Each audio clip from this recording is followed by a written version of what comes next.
AB and CD intersect internally at E if CD equals to 18 centimeter, D equals to 5 centimeter, A equals to 13 centimeter, then the length of B is.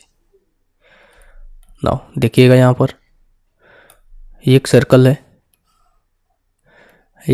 है, दो code जो है circle के अंदर internally intersect कर रहे हैं आप एक दूसरे को।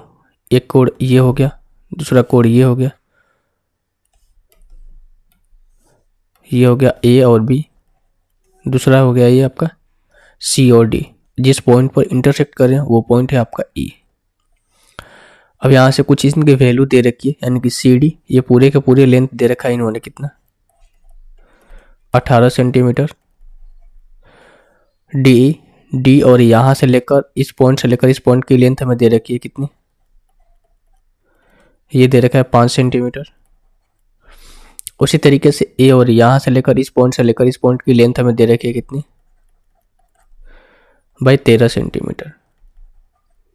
और B और E की लेंथ क्या करना है, फाइंड आउट करना है। तो यहाँ पर जो प्रॉपर्टी इस्तेमाल होती है वो होती है क्या आपकी, यहाँ पर जो प्रॉपर्टी इस्तेमाल होती है आपकी वो होता है,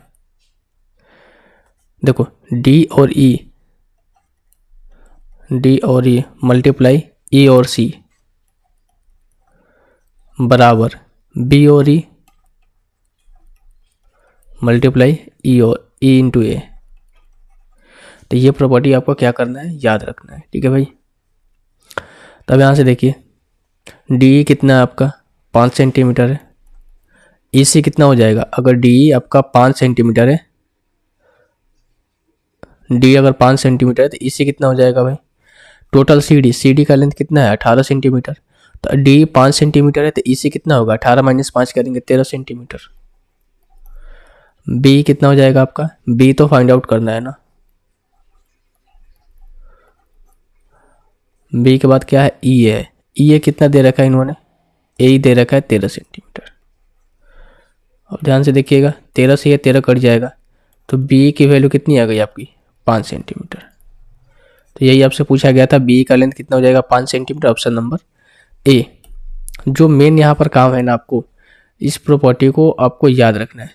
ये जो प्रॉपर्टी है आपके सामने, इस प्रॉपर्टी को आपको क्या करना है भाई, याद रखना है, क्योंकि इस प्रॉपर्टी की वजह से ही हम इस सॉल्यूशन को निकाल पाए हैं।